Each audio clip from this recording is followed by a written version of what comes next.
Again, I dare you. I double dare you, mother. Get busy living. You get busy dying. Open the pod bay doors, Hal. You're gonna need a bigger boat. And here we go. All right, and welcome back to another episode of the Cinema Cult Podcast. I'm your host, Cody Maloof. With me, as always, my co-host, Dante Troina. Talking Thunderbolts right now, Dante, huh? Thunderbolts. We went last night. We had a packed house theater. It was an all right time there. I think the people in front of us maybe saw about 50% of the movie. They were in and out, rotating, playing musical chairs with the seats a bit. But people behind us, It was a lot of movement in front of every us. 5 moments, it was a oh shit moment for them. So I'm glad they had a great time. I think we both had a pretty good time with Thunderbolts, and we're ready to talk about it. Yeah, I think we had a pretty good time with it. We went with a couple other people. Everyone seemed to enjoy it. For the most part, there weren't any like bad reactions coming out of the theater. And we were with some other people who have like various engagement with the Marvel universe. Right. I think it was Right. interesting to kind of get all of their different reactions. We obviously are still very entrenched in the Marvel Cinematic Universe. Yep, for better or worse. You know, we're so far in at this point. I don't know if I'm ever going to be able to leave, unless things become very dire. And this is not the case here. Thunderbolts, I think No. overall was pretty good. Yeah, I enjoyed it. I didn't love it. I think the marketing for this movie got me a little bit more excited than I needed to be. Yeah. Kind of going, before all the big marketing push behind this movie, and congratulations to the marketing team behind this movie because they did a great job. Absolutely. Yeah. 3-4 months ago, I don't think I was as anticipating this movie as I have been for maybe the past month or two. Just with some of the new trailers we've gotten, a little bit more footage. And it seems like they were kind of marketing it as a different vibe, a different tone for the MCU, Marvel A24, for lack of a better term. And this is certainly not that. This is very much a Marvel movie with a few different twists, a few different things that maybe we haven't seen before. A heroin reference. Or meth. A meth reference in a this meth movie. reference. Multiple Yes. references to methamphetamine in this movie, which I was not expecting for Marvel. sure. Yeah. Disney. What are we doing? But yeah, I had a good time with this. I didn't love it, but I certainly didn't hate it. Yeah, those are my opening thoughts anyways. What do you have, Dante?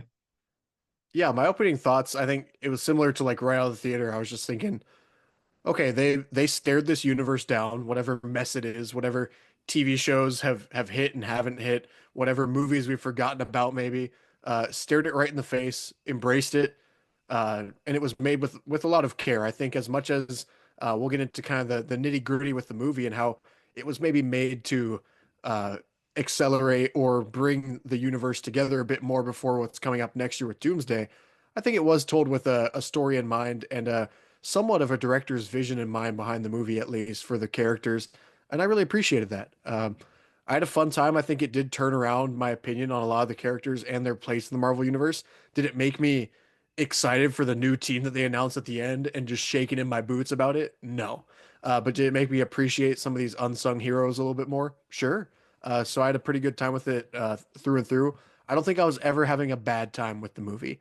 Was I ever having a great time? Maybe not. But that's okay. I think it is a step in the right direction for Marvel. And again, like you said, hats off to the marketing team. This movie was allergic to bad posters, had just a ton of great posters for the movie, and had really good trailers throughout and fun, quirky, unique marketing that got us, like you said, even more excited for this movie than I think we would ever be, especially at this point in Marvel. So good for this movie. I think I had a good time with it, and it met where I was at expectation wise with the movie. Yeah, it'll be interesting to get into more of like what actually happens in this movie. I think as far as we'll get into that very shortly, but the first thing I want to say is a movie like this, which is made up of a bunch of kind of throwaway characters from other Marvel projects for the most part, Ghost, Taskmaster, Yelena Belova. Taskmaster, big Yeah, performance from Taskmaster. Taskmaster really showed out in this one. John Walker, Red Guardian, and of course Bucky Barnes, who it's interesting with Bucky Barnes because he is like the MCU legacy character at this point. Right. We have maybe a few others still out there in the universe. We have Bruce Banner is doing something with Thor. We have a few other characters of his stature who have been around almost a little bit longer even Yeah, he's one of the longest than tenured. He's Bucky still on Barnes. the roster, I mean, Sebastian Stan made his debut in 2011 in the first Avenger, right? In Captain Right. America, the first Right. Avenger. And so he's been in the MCU for a long time at this point. And he is, I don't want to say the linchpin of this team because he's really more of like a secondary character. He's on his own path in this movie. He's kind of just he floats in and out.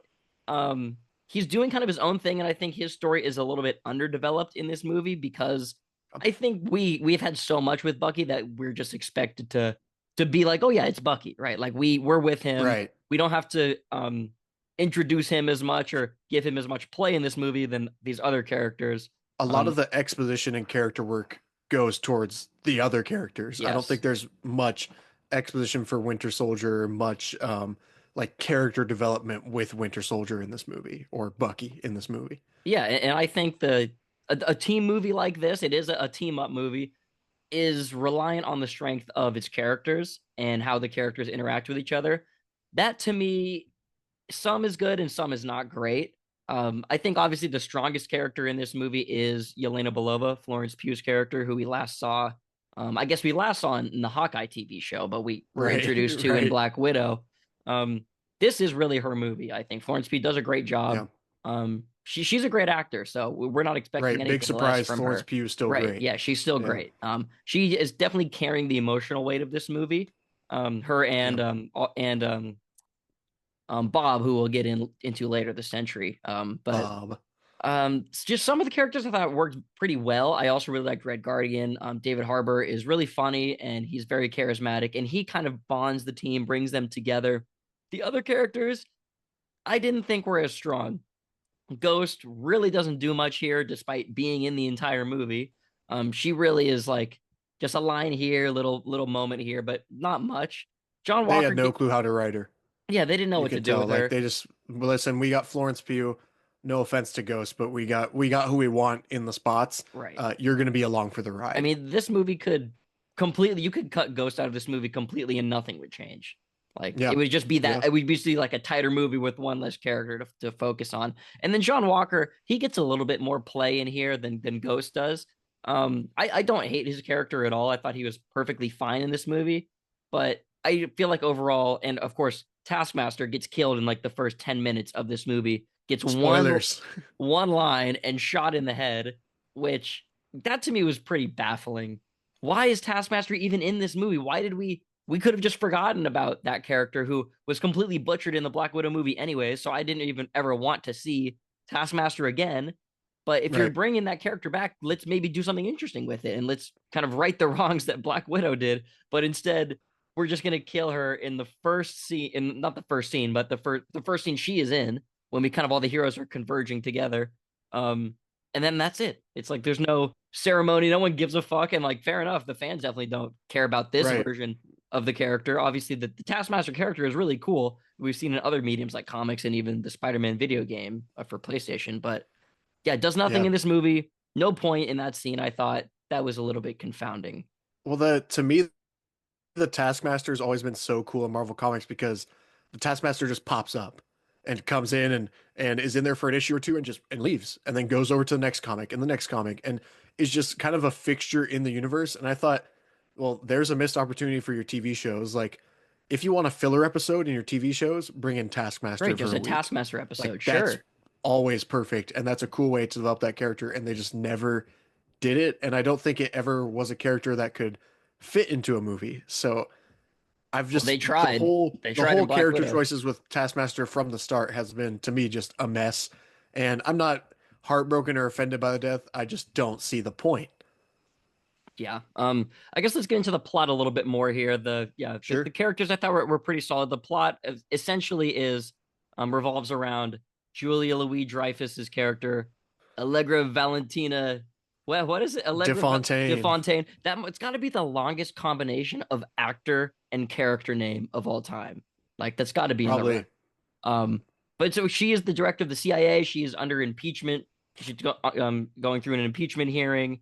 And she's trying to like cover her tracks. She's secretly been using all of our different Thunderbolts characters.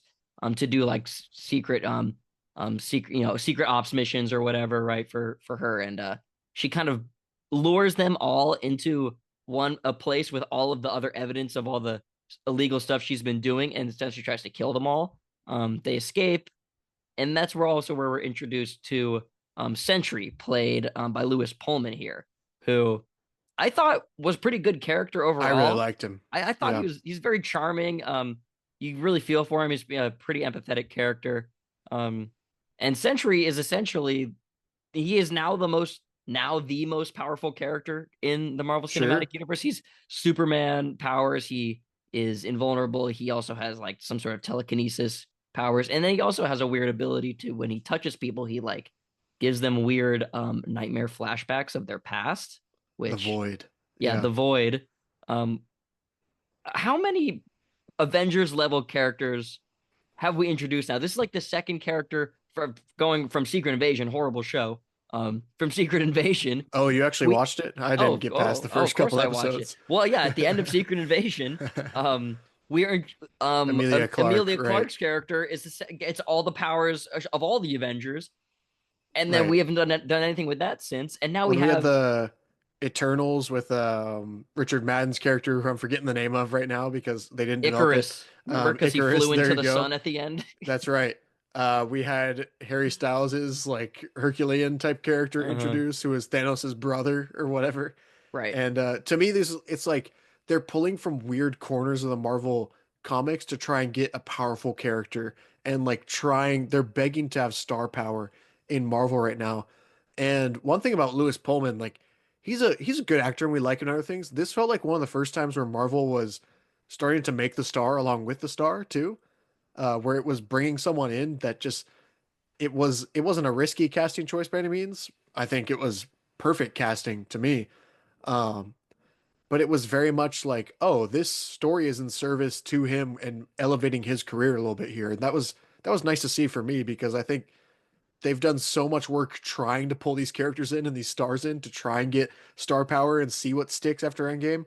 And then when you just do it the right way, it worked the best out of all these characters they've tried pulling in. Remember the post-credit scene of Love and Thunder too with Hercules? Oh Oh yeah, Jesus. forgot Like about there's been that. a lot of just weird ones pulled in. Uh and who knew, if you actually give somebody a movie and not just a post-credit scene, maybe we'll get attached to them. Yeah, I liked him in this movie, but I just think it's interesting now that we have introduced in the MCU at least two characters who hypothetically are more powerful than all of the Avengers Yeah, the combined. And power scaling's way they off. even say that in this movie. He's more powerful than all the Avengers rolled into one or whatever. He's You a know, some god, yeah. so yeah, I guess we need to introduce some ultra powerful characters to help our team in Doomsday and Secret Wars, but that's a whole nother discussion. But anyways, the plot essentially revolves around these characters kind of coming together to get back at Julia Louis-Dreyfus's character. And then she is also using Bob the Sentry, who she has created in some sort of program, to kind of like fight against them. Ultimately, this movie deals with a lot of mental health issues. I think that's like the main theme of this movie, is like Yeah. overcoming mental health struggles and past trauma, things like that. I thought it was a fine message to put it in a story. It's something we haven't really had in a lot of Marvel movies recently, or even Yeah. ever, really, is like a strong through line of like, what is this movie actually about? What is this movie An actual trying? theme to it. Yeah, Yeah. there are real themes in this movie. James Gunn obviously is great at that. He, all of the Guardians movies have very strong themes as well, but some of the other Yeah. Marvel films as of late haven't really felt that way. So yeah, this just feels like something that's just slightly a little bit different for Marvel. I thought that it looked pretty good. I think you could tell that a lot of it Yeah. was shot on location. That Uh, initial fight scene was awesome. yeah, With Yelena, where she's narrating over it, and it's playing on the void later in the movie, where it's all in the shadows. The fight scene from the overhead view, where I just thought that was like, oh my gosh, they're trying something. It just felt there was, as I look at it now, like out of the theater, I did have a good time with the movie and thought highly of it. Um, but now I see definitely like real artistic value in it, and that they were attempting to make more out of this movie, and I do just really appreciate that a day removed from the movie. yeah. I think everyone is happy that Marvel is at least attempting, and like very apparently so, attempting to kind of shake things up a little bit. And I wouldn't call this like a huge shake up, a huge change for Marvel. This is not like a Marvel art film or anything like that. But it's moving in a slightly different direction than we've had in the MCU recently. Our last MCU movie was Deadpool and Wolverine, right? Or no, was well Brave New World, Captain America. Captain America, but before that was Deadpool Wolverine. And this movie is very different from those movies. I like Deadpool Wolverine. We did not like Captain America Brave New World very much. Even though this is it mentioned in this movie that this is like coming directly on the heels of Brave New World. There's references to Harrison Ford, Thaddeus Ross turning into the Red Hulk. But I think everyone would rather just forget about that movie. Do we want to talk about the name and kind of the asterisk in the name and kind of what is actually revealed in this movie? I quickly want to talk about, we talked about it in the car on the way home, just in our little post movie chat up. And I think it was just weird. This could have been before Captain America. And with all of Captain America's reshoots and stuff, it seems like Captain America could have used a couple more months in the oven, right? Cooking. And we could have removed Julia Louis-Dreyfus completely from the movie and had it be Thunderbolt Ross, the president, and his task team going out. And I just thought that just made so much more sense, and that could have tied both movies into each other. And that could have been another article of impeachment for the president or scrutiny for the president, that he was using these task force type teams. And that's something that pre-Endgame Marvel would just do as a no-brainer to me. And post Endgame Marvel, it feels like they're just scrambling to put all the puzzle pieces back together or flip the board back over after the chess pieces and put them back into place. And it's a nitpick, right? But I'm a fan of this universe, and I want to see it actually make use of its interconnectivity. And I didn't feel much of that here. I did like that it tied off a lot of ends with the characters that we've been seeing throughout the years and bringing them back together for a real purpose. But besides that, the interconnectivity with the universe was kind of a weak point for me in this movie.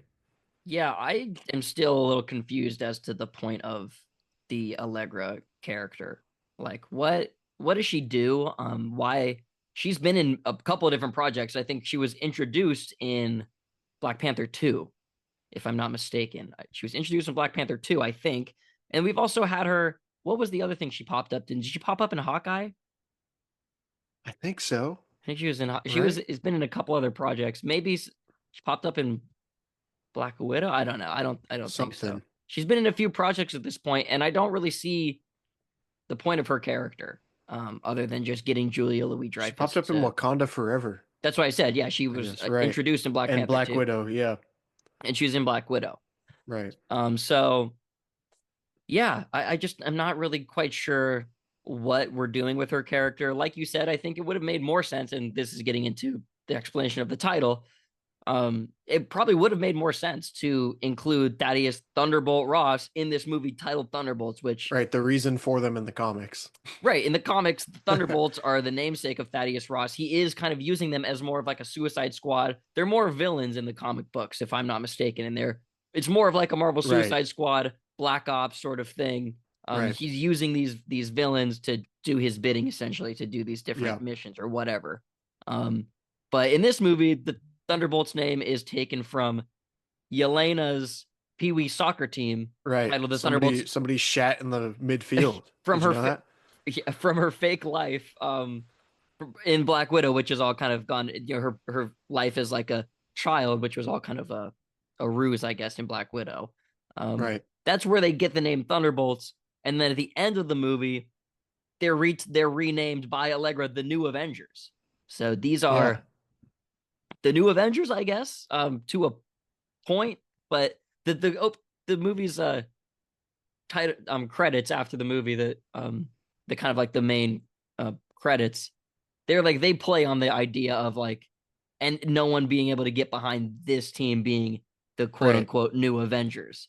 And I thought that was pretty funny and self-aware, but I still am asking the question, are these actually the New Avengers? Because if so, I don't know what's going on. Obviously, this is not like the real Avengers team. It's a moniker, the Absolutely New not. Avengers. Yeah. And post-credit scene or credits were awesome. with the like the world's loudest huh and the Right. him riding the taco shield and the like the we can do it pictures with Florence Pugh and But the can we do Justice League, it? yeah, the Justice League mockery with the Yes, that photo was a good one. shoot. That was good. It was pretty smart. And the end of the movie felt really, it was like the last 60 seconds that they did the new Avengers drop, and then it Right just at the became, end. okay, hey, you got your FaceTime, Florence Pugh. All right, movie's over. And I was like, okay, that was kind of not jarring, but definitely just like felt kind of tacked on to the end of the movie, where the movie did, for better or not for better or worse, but for most of its runtime, the movie felt pretty tight and pretty like they thought of everything that they wanted to do. And then it was, you know what, these are the new Avengers, because that's what Marvel needs us to do right now. So they're the new Avengers, and the new Avengers in the comics were made in 2005 by Brian Michael Bendis, who was just putting out hit after hit after hit at the time. Ultimate Spider-Man, making Miles Morales, Jessica Jones, doing some great Daredevil work. Just the hit maker of Marvel at the time. The new Avengers are really what the Avengers were pre-Endgame, where it was, uh, hey, you know what? The Avengers are going to be all killer, no filler. It should be a flagship title. We're going to put Spider-Man, Captain America, Iron Man, Wolverine. Like it's the A Squad is the new Avengers, and so it's a weird use of the new Avengers moniker, where it could be maybe named the Thunderbolts or maybe named the Dark Avengers or one of the less heroic squads out there, but they are the new Avengers with a Z apparently, according to the one of the Because post-credit that's not scenes at the end. copyrighted. Um, just kind of I'm fine with it, but I also feel like it's such a weird forced like It does feel a little it forced. feels kind of weirdly desperate from Marvel where we didn't need them to be the new Avengers to put them in the next movie either. They could have Like just are been they the Thunderbolts. I think Thunderbolts is a right? much better name, anyways, no matter where they're getting it I think from in so this too. It's less version. clunky. Yeah. New Avengers, I mean, they're trying to play on the comic thing, like you just said. The fact that, but just because there is a team or is a title out there called the New Avengers doesn't mean you need to incorporate that into the movie. So that did feel No. a little clunky to me. And I think it didn't leave a bad taste in my mouth at the end of the movie, but it was just a weird way to end the movie for me. Yeah, it was a lot of whereas I know the movie had to fit certain billings with characters and with what they wanted to do in the movie. It wasn't just a director pitching their vision, which, doesn't really happen at Marvel anyways, but a lot of the movie did feel like somebody had a tightly knitted plan for these characters and wanted to actually approach these characters and as a greater team and make something out of them. And then the last 60 seconds, the credits going into the post-credit scene, just felt like the Marvel agenda just cooking, like Feige's brain just throwing everything together. And I know the marketing was really proud of this movie. And I think Marvel was very proud of this movie. You could tell in the way they've been marketing it, but that doesn't mean you have to throw it and make it more. You made a good movie. I would be curious to see, and you talked about it last night as well, like the development of this movie and what it started as in Marvel's, little outline or plan and what it became, and maybe the conversation or the whatever led to it being called New Avengers at the end too. I think would be a very interesting sit-in nonetheless. Yeah. Uh, Whatever you think about it, I think that's a one of the most maybe polarizing decisions Marvel's made to me, where uh, I can respect that they're trying to really push something new, but I don't get the reason for it right now. Um, I don't have some. It never offended me. It never made me as like a concreter like they are not the new Avengers. Like this is ridiculous. But it did just feel shoehorned in. Yeah. And I think the filmmakers or whoever made this decision, they kind of knew that that was going to be somewhat the reaction, which I think led to the title Right. sequence at the end of the Right. movie and all that kind of stuff. So this movie definitely knows what it's doing. I don't think any of this was done without thought. I mean, obviously, I think this was all planned out a long time ago. So I don't think anything. It does maybe feel a little clunky at the end, but I don't think that's because it was a reshoot or anything like that. I think Right. this version of the story has been in progress for a long time. Um, There was like a general script outline, write some character moments, and then but at the end it has to be this. And then the director filled everything in and met the quota at the end, like met their goal for the company at the end. yeah, this movie. it wants to be taken like a standalone movie in the MCU that doesn't have a ton of connections to everything else that's happening in the greater MCU story right now. But we are obviously bringing back all characters that we have seen before in other things, whether it's from TV, like U.S. Agent, Wyatt Russell's Right. character. There Um, was a scene where I turned to you and just said, "Holy exposition!" yeah, When they were they're sitting in the yes, when they all meet up in the lair. You're the Captain America who wasn't Captain America. Then you were on the job for a day and you smashed somebody's head in public and it was awful. And now you're not Captain America. And you're the Red Room assassin and you did this, this, and this, and you're an awful person. And Ghost, oh Ghost, where do we even start with you? You just do nothing. Like it was just so. And who are you? Take a shot every time this movie says Bob or just gives exposition on another movie, maybe that happened in Marvel or show, or when they say why the Thunderbolts are named what they are, right. because they talk about the soccer team in It's every mentioned act of this several movie. times. Yeah. Yeah. But the Bob stuff, comedy. Marvel just writes it themselves. Good for them. I think this movie, I don't think it undercut its serious moments with jokes, but there are certainly a lot of jokes still in this movie. It's not straying too far away from the Marvel formula where everyone gets a quip. Some people are more Yeah. quippy than others. The real comedic character in this movie is David Harbour's Red Guardian, and Oh, I he's think great. he does the best job, and everyone else is played a little bit more seriously than his character. Well, a lot more seriously compared to his character, but Yeah. everyone gets their moment of levity. It is a Marvel movie, like I said. We're not straying too far away from the established guidelines of the MCU. So if you're thinking this is going to be totally something different, like a huge It ain't. curveball, it's not. It's more of like a cutter. It's got a Like, little bit of movement yeah. to it, but it's It's it's a not it's a it's not little step outside the box. They're sure. like tiptoeing on the line right now where they're kind of like checking the line with their foot, like, oh, maybe I can go over this. They're just toeing the chalk right now, seeing what they can do. Yeah. I guess we should talk about how this movie does try to fit itself into the overarching MCU narrative because while for the most part, pretty much all this movie it is trying to stand alone and trying to be its own thing. The second post-credit scene, the last thing we're left with before we leave the theater, is a teaser for the Fantastic Four, is the Thunderbolts in their new version of Avengers Tower, which Allegra bought Avengers Tower, which we've seen before. We already knew that was happening. Um, so this team is now inhabiting the former Avengers Tower owned by Tony Stark. They are in their room, whatever their like meeting room, whatever you want to call it, and they get Headquarters. their headquarters. There you go, and they get an alert that says there's a interdimensional ship Well, entering the first atmosphere, and they were saying stuff about how they're running out of space too. That was kind of interesting to me because right. They they're mentioned something about in space, like because it seems like some things are happening in space. right. And so in Secret Wars, it's when and The incursions, right, is the all incursions and the the ultimates worlds lining up, colliding, and the worlds colliding and lining up. And I wonder how if that's ever I know Fantastic Four maybe since it's in a Fantastic different universe, Four. since it's in a different universe, it won't maybe explore that world as much. But 616 universe in MCU, I think is pretty interesting with them knowing that something's going on in space. I would have liked to see a little bit more of that. Maybe not in Yeah, this movie, but somehow through the MCU, that would have been fun to explore. And I don't think we're going to get that until Doomsday, maybe, where it just kind of cuts in the first 20 minutes.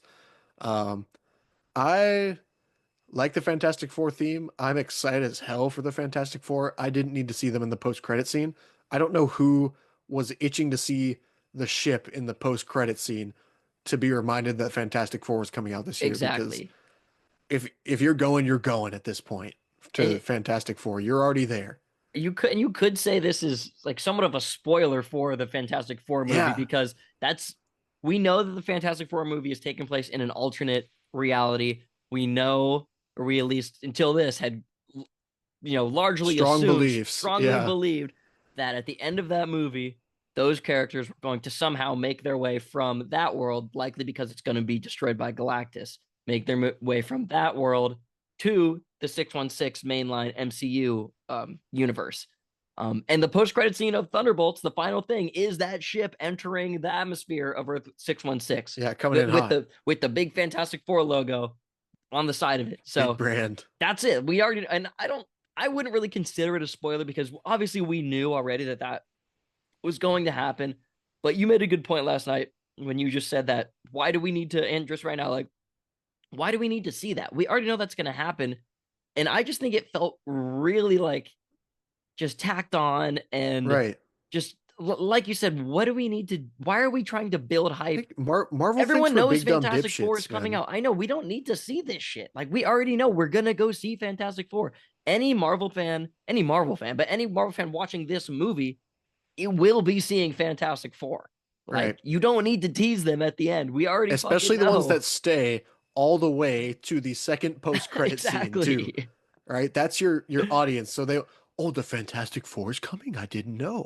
Nobody said that at the final Yeah. post-credit scene last night. I felt a little Um, cheap. That felt to me like that could have been like a reshoot. Some executive right. or someone wanted to get their post credit scene in at the end of the movie, and that's what that kind of felt like. And maybe they're really proud too of Fantastic Four and want to market the shit out of it. Great. Do that outside of the theaters Which and they without are. spoilers. I do not think they are going to subvert our expectations with that post-credit scene. I don't think that's a something that they're going to twist on in the movie. No, I think I it's don't very think so. straightforward that they're entering our atmosphere while the worlds are lining up and their world just got destroyed. Uh-huh. It's extremely straightforward. We're going to see how they get there. Obviously, Fantastic Four looks to be set in the 60s, uh, and they're going to be in modern day New York or wherever they're coming into, which will be fun to piece together. But why couldn't I just see that in the theater for the first time at the what I'm assuming will be the third act of Fantastic Four is their world getting destroyed, Or some maybe sort of that's a post credit scene at the end of Fantastic Four, maybe even. right. Um, So just why? Like we're connecting things all out of order and just weirdly, and I don't think they're trying so hard to scrape everything together before Doomsday, and you feel it in that moment feels a where I little didn't. desperate. Yeah, and I think from New Avengers onwards, it just felt like they were, oh, we got to scrape things into place before Doomsday. Where in Doomsday, am I going to give more or less of a fuck if they're New Avengers or Thunderbolts? No. So I'm why do still we going need to to refer to change their them as the name? Right, Thunderbolts. right. And so I'm not going to be like, the Thunderbolts can't be there, but New Avengers, they can be in Doomsday. Like that doesn't change anything for me. Um, and I get the marketing ploy by Julia Louis-Dreyfus's Valentina Allegra de Fontaine character. God, I that's get a the marketing mouthful. ploy, but she could have called them the Thunderbolts too. At the end that Yeah. this is my team, the Thunderbolts. But The I name, I just want to say the name Thunderbolts in this movie, it does not, it does should not mean be, shit. it doesn't mean anything. It should be connected to Thaddeus Thunderbolt Ross, who has been Right. referred as that You got in the MCU Harrison Ford multiple too. times. We have Harrison Ford. We have used the moniker Thunderbolt Ross many times. It was used in the last movie right before this one. And so it's like it just feels so random Weird. and Weird. weird, and I don't like it. That's some of the issues I have with this movie. Like I said, it's not perfect, but these are nitpicks that really have to do more with like overarching MCU Right. big Right. picture stuff, not, no casual movie fan is going to give a fuck about where the name Thunderbolts comes from. It's only Right. comic book like MCU freaks like us that really care Yeah. about this shit. But the Marvel, like, I actually have gained some faith in them with how they treated Daredevil at the end, especially with the reshoots and the new directors and course correcting that show. And I gained a lot of faith through the marketing campaign and how they wanted to put the talent first in this movie. It's a very character driven movie too, without trying to shove like I appreciated that Florence Pugh was a lead actor and it was a female led movie without trying to be a female led movie the whole time and tell you how strong she is as a female the entire time and how you should aspire to be her the entire time. I don't mean to sound like one of those people, but it's true. The movie wasn't trying to fit any agenda in its boxes. It was trying to tell a good story with these characters, and I really appreciated that. And I appreciate that the whole marketing campaign was about the talent behind the movie and how excited they felt to present this movie to us.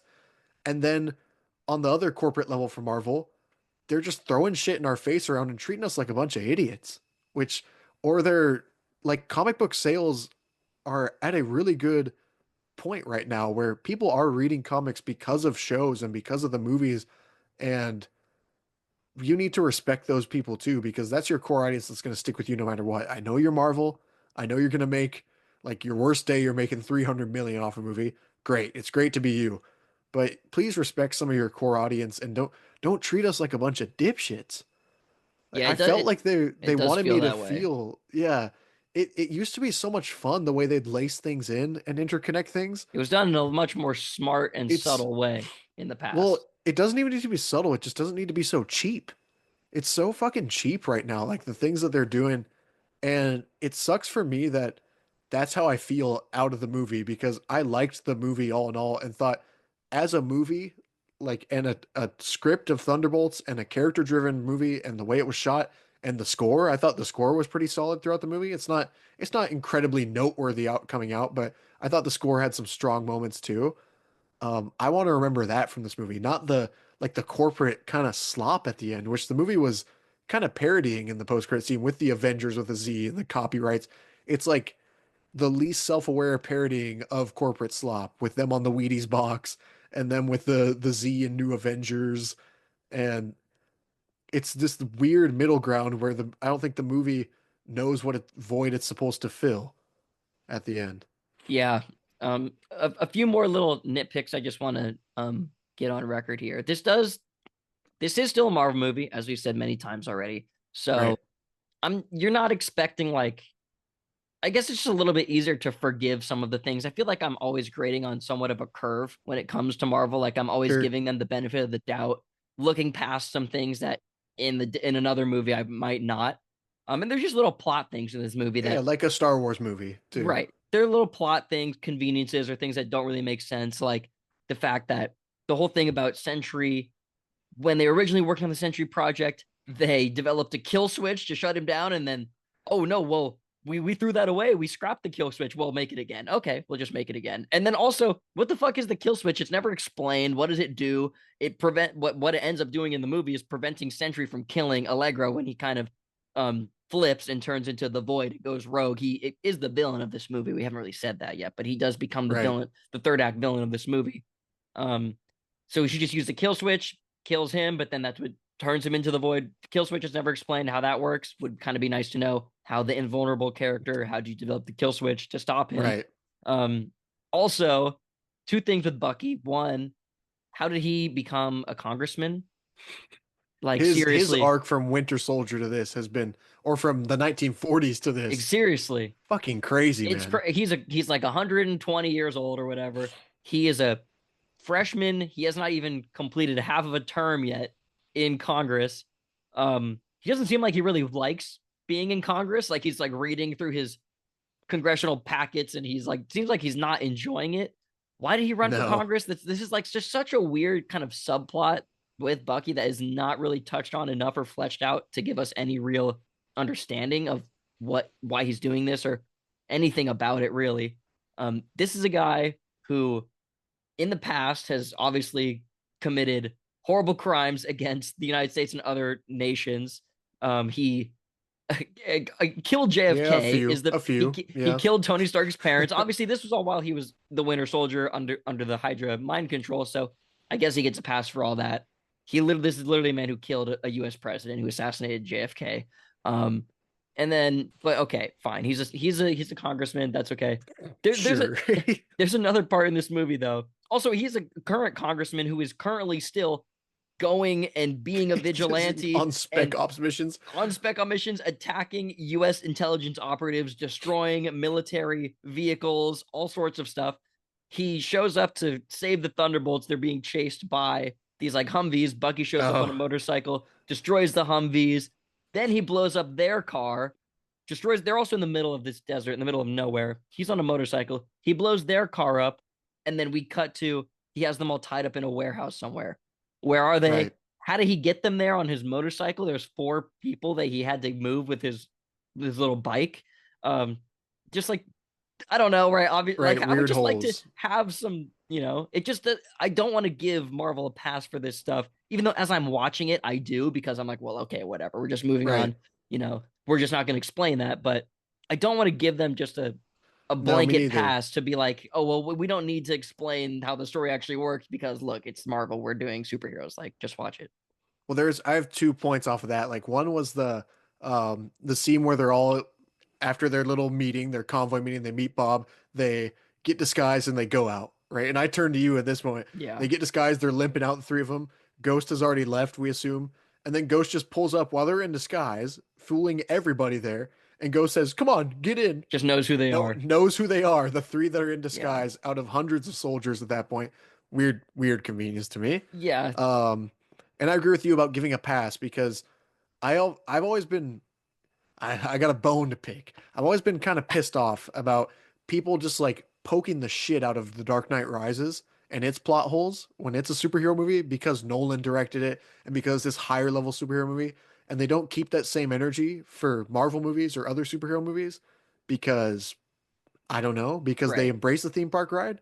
And it's like sometimes this is what comic books and comic book movies This is are superhero like, storytelling, right? Is right? that it is just like a a lot of plot It's more conveniences and a about lot of the bigger and picture. it's skipping the little moments. I agree with you too though, in that this movie in the first act especially was taking a lot of its time explaining everything to us, like even how they got out of the facility, how they blow it up and then there's a sound and then they can't get up the thing and none of them can fly, so the four of them chain together and climb up the elevator chute, and it was taking time with each little plot beat on that, and I kind of liked that, like all the logic that it was explaining behind it and all the hilarity that came from that, like situational comedy. And then it just started making leap after leap after leap, and you're like, okay, you got to get to the third act. We get it. Like Yeah, that's where we're headed. at a certain point in this movie, you do really feel the okay, it's time for the third act. It's time to Right. start wrapping It's this time for movie up. Void. It's Yeah. time to just get this going. We do It's the Thunderbolts do essentially end up battling some sort of massive threat at the end of this movie, right? The right.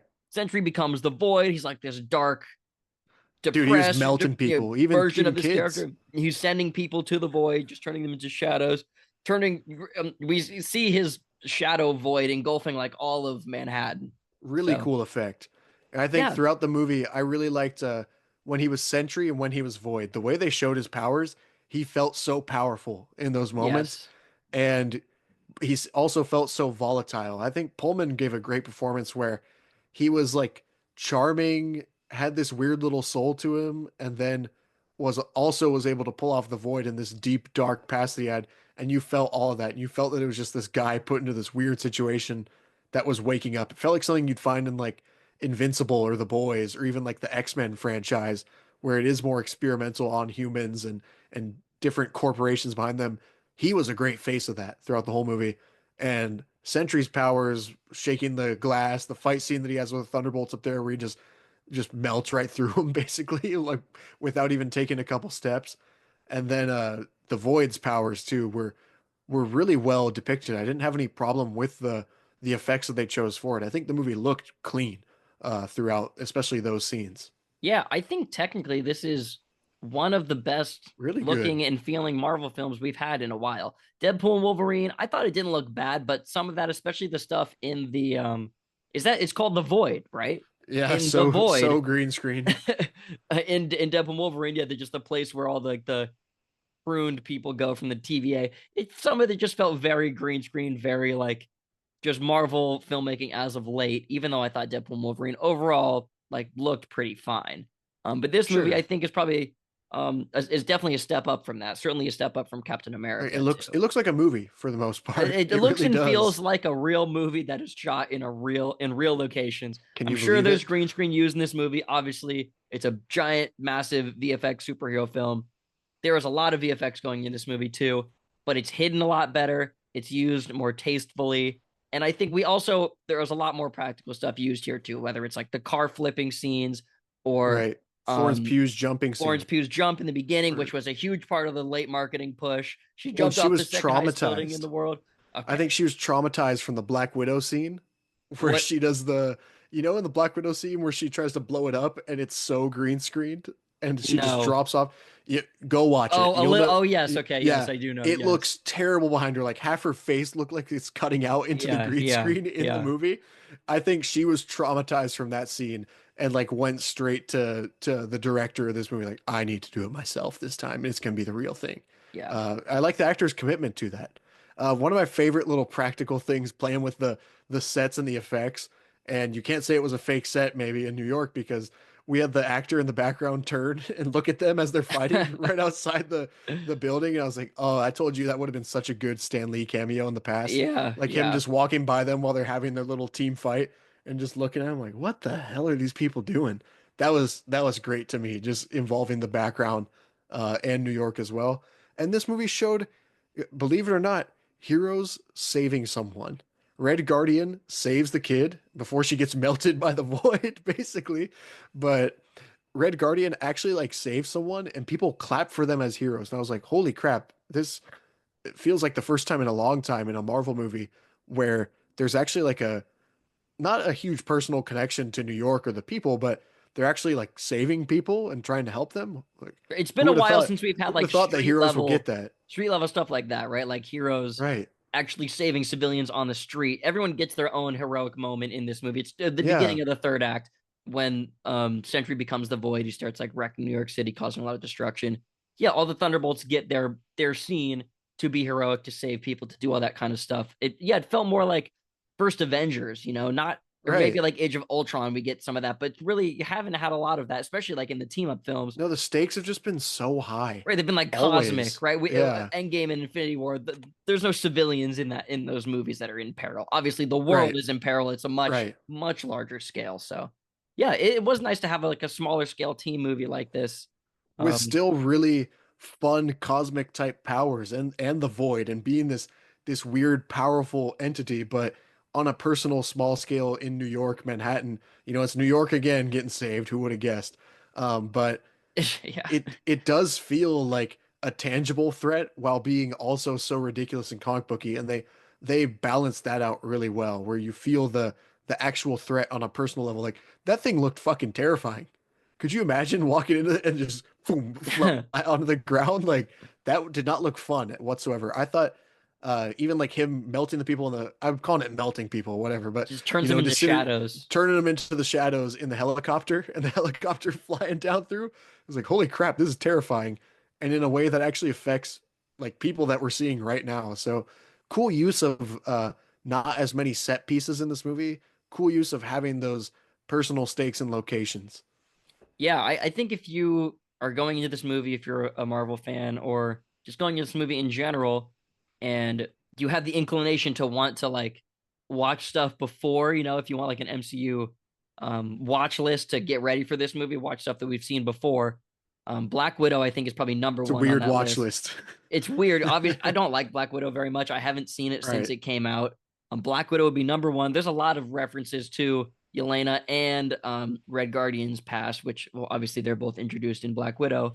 And then Falcon and Winter Soldier, I think, is second on that Right. list, a whole TV show. And it's funny how like you said that moment with like just the big exposition dump you said, where you said it felt like, Right. we know you're not watching the shows, right? Or for anyone who hasn't seen all the Yeah. Marvel, all the shows, this is just like the cliff notes, what you need to know to catch up on this movie. They just recapped like 4 episodes in a Which little is so three. funny to me because they were so committed on the TV and they were saying, you're going to have to watch it all. Like, we're going to, Right.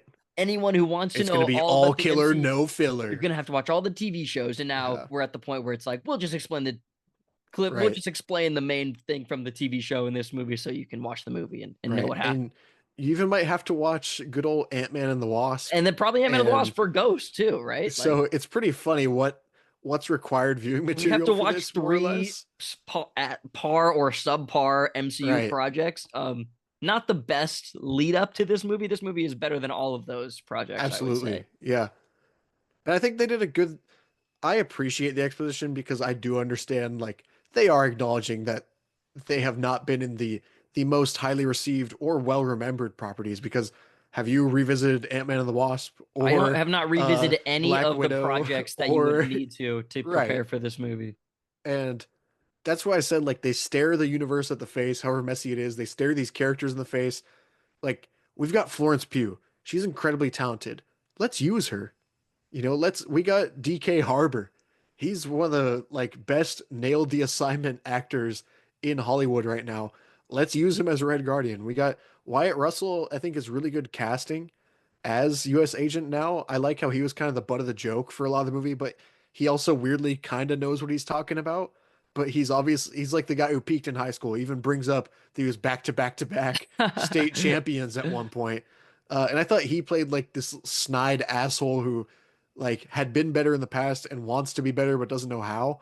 I thought they played his character really well. So I think every character, and I don't think Ghost gave a bad performance. I just don't think they had much material. He's just not used in But this movie every hardly at all. character had a purpose to be there, more or less, and every character felt like I don't the think Ghost or Taskmaster had any business being in well, this right. movie. But I'm saying every like main character they're writing for had a purpose to be there, and it felt like the director wanted to choose these characters, or the writers wanted to choose these characters, and really embraced writing them as the characters. It didn't ever change who the characters were to fit a narrative better. Red Guardian was Red Guardian from Black Widow, written better. Right. Yelena was the Yelena we've seen before in multiple properties, written a lot better, and built off of those moments from other properties. And U.S. Agent, I liked his performance in the Falcon and Winter show, um, but even this, it feels like they really wanted to push his character forward, which is cool. Bucky's maybe the only one of the main ones that's written throughout the movie that feels kind of He just doesn't get on a different he path. really doesn't get a lot of play in this movie. He's very much a Right. side character, which I thought he was going to get a little bit more to do in this movie, but I You would guess think. they wanted to highlight some of the characters who we haven't spent as much time with, Right. which makes sense. It's just that Bucky has been the through line of the MCU for so long now, Right. and he is like the guy that most people are really going to be invested in already in this movie. You just think that they would have done a little bit more with him. I think it's him. Thor might be a little bit longer. And Yeah, but like John Favreau, yes, Happy Hogan. well, yeah, That's okay. about, But right. what I'm saying is currently, like, we are He's still getting like Sebastian longest Stan is tenured on the in roster. a lot of MCU stuff recently. He was Right. He just was had a just scene in in yeah. Captain America: Brave New World. He had a Falcon. He had the Falcon and Winter Soldier TV show. He has not faded away from the MCU like Chris Hemsworth has since Thor: Love and Thunder, which obviously we will be having Chris Hemsworth come back in the Avengers films. But I just mean that Sebastian Stan has never wavered. He's like constantly Right. been here for a long time. I think he's been kind of stuck in a loop recently where they just don't know what to do with his character, but they want him around because they know the talent he is. And he's gonna be such another, it feels like odd fits whenever he's in these movies right now. Like he's just in it for oddball like fits and scenes where they're like, Bucky could kind of fill this role, right? Okay, let's put him in there. Sebastian Stan's always ready for the call, apparently. In Doomsday, what the fuck is he gonna do? Right. He's gonna shoot Doctor Doom? Like, okay. Maybe he'll And so die. he's just an awkward fit no matter where they put him right now. It seems like they're really missing that extra street level thing that I think he would fit so well into. Well, I don't think he was And awkward in this movie. I thought he fit fairly well into this movie, even though he didn't have really have an arc or didn't have a lot to do. He didn't feel like an awkward fit to me. I just wish we had gotten more from him. the best scene with him was him and Red Guardian talking about what super soldier serum they got. Yeah, that He's was like, I don't good. know, regular. That was great. Oh, I got Soviet comrade No, he said, I got serum. Hydro serum. He's like, oh, fancy Hydro Oh, right. serum. Yeah. You're right. That was great. I really enjoyed their little interaction. We're just like each other. Like, Yeah. okay, dude. But Yeah. Overall though, overall thoughts on this movie is it's pretty good. yeah, I think it's yeah. very traditionally and generally entertaining. I don't think you'll go to this movie and have a bad time unless you just No. hate superhero films, right? Obviously, Yeah. If you don't like Marvel at this point, this is not going to change your mind on the Why, Marvel universe. why are you watching our podcast Seriously. right now if you don't like Marvel? Right. But if you just want to have a solid time at the movies, go kill 2 hours and be entertained and meet some characters that you might not have met before or that you haven't spent a lot of time with recently in the Marvel universe. This does its job. This is a very solid movie. I gave this 3.5 stars out of 5. So overall enjoyable. The half star, I could definitely go. It's more of like a light 3.5. Strong maybe 3, more. light 3.5. Yeah. But overall, an enjoyable time at the movies. I will probably actually revisit this one. Believe Yeah, it or not. I might too. I might actually watch it again, which is saying a lot for Marvel recently. step in the right direction is a term that I think has been really overused, especially with Marvel, where like they make one good scene in a otherwise not so good movie, and it's a step in the right direction. And also, I think step in the right direction um, is at a weird like it's never used at the perfect medium where it is. I think this is perfectly a step in the right direction without being a springboard or a leaps and bounds in the right direction or something that we really need to build off of because Marvel's found their groove. It's just a nice step in the right direction. It's not stagnant or staying with where Marvel was. It's not one or two good scenes that make me hopeful for the future. And it's not anything that makes me salivating at the mouth for the next movie. It's a nice step and shows me that Marvel is trying to do something a little bit different and maybe even push their comfort zone. And this is what it takes is a small push and a small expansion of that square or that bubble, however you want to put it. Going into Fantastic Four, this movie didn't make me more excited for that, but Marvel as a whole right now, while we did rant about a couple things that piss us off about them, if you get so big at this point, there's gonna be things that upset us as being great fans of this product or this company. Um, but it shows me that they're very much trying to do the characters right, and I think that makes me a little bit more excited for Fantastic Four in some way too. Yeah. I'm really looking forward to Fantastic Four at this point. I Yeah, think it's gonna be a lot different than this movie. But I'm just interested to see if Marvel is gonna continue like trying new things, shifting tones and right. ideas. Do it, bring it Um, on.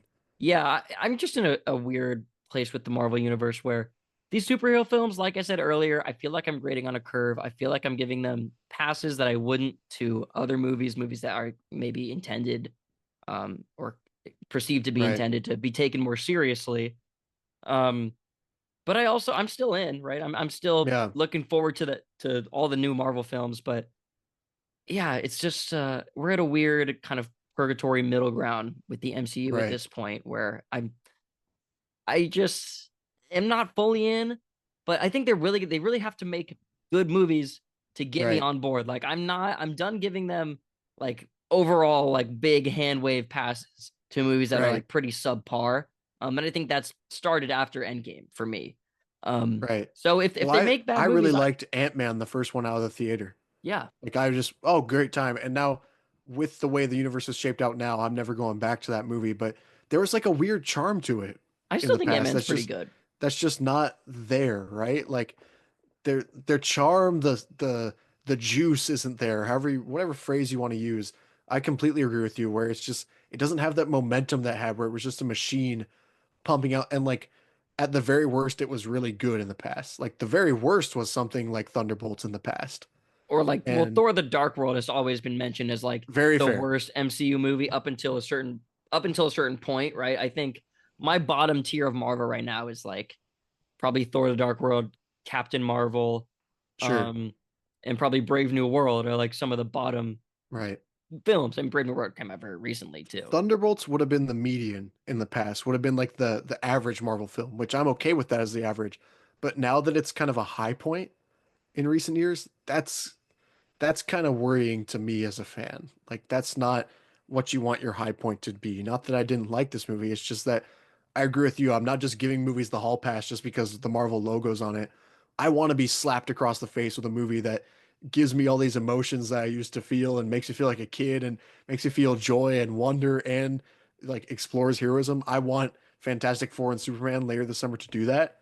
Um, I think when we've seen movies like The Batman just push the superhero genre into this new mold and like Logan uh, giving us and Spider-Verse even like just pushing what superhero movies could be, it does kind of diminish the middle ground, which maybe Marvel does have to expand their bubble or their box or push themselves or push the boundaries because they need to meet this quota that's being set by some of these high-end movies that are real movies and real contenders for best movies of the year in the year that they came out in. And then we get these middle ground films and they don't feel like a good middle ground anymore. They feel like they should be a little higher now. You feel like a factory that's been making something for almost 20 years now. That's crazy to say. You know, it's been 17 years from Iron Man 1, which, you know, if you were born in 2008, you're looking at colleges right now. Um, So you'd think that that factory would grow and continue to push itself to be better, and I don't think it's pushing itself as much. And I think this is something where they were trying to do something at least a little bit new and trying to give it the extra, um, credibility to it and market it in a way that was showing that they're trying to give us more. Hopefully, they continue in this sort of path towards an amazing Fantastic Four movie and whatever the hell Doomsday is going to be in the next year. Yeah, we can talk more about that when Fantastic Four comes out, and that Absolutely. conversation will certainly lead into that's going to start the build up to Avengers Doomsday. This Right. is the conclusion of Phase 5, and Fantastic Four will be the first film in Phase 6 Right. of Marvel. So That's we're a long ways down the road at this point. That's really all I have on Thunderbolts, though. Do you have any closing thoughts before we wrap up? No, I'm glad that we had a good time with it. I think it was fun to see a movie just be itself for 99% of the movie until the credits and the it kind of reminded me like, oh yeah, Doomsday is coming out next year. Yeah. Like it kind of put me back at, Well, oh Kang yeah, this is the Dynasty was Marvel supposed to formula. be out this weekend, Right. right? This yeah. I'm glad we got this instead of Kang Dynasty with wherever that We'll was see. headed. We will see. I would have loved whatever Jonathan Majors, I wish it kind of worked out for the better there, but um oh well, we got what we got. I again had a really good time with this movie. I know we have nitpicks with the overall universe, but as a movie, Thunderbolts, I think a job well done. Yeah, job well done. I would say, yeah. That's yeah, they've done a good job here. This is a very solid movie. Um, Marvel is trying things a little bit different, not too much though. So yeah, Right. overall, I'm not mad at it. Yeah, I think that's all we got on Thunderbolts. So Final thoughts. Yeah. make sure to follow us on everything. Follow Dante and I on Instagram, Twitter, Letterboxd. Follow the Cinema Cult Podcast on Instagram and Twitter. Subscribe to us on YouTube, Apple Podcasts, Spotify, all that good stuff. We'll see you in the next one.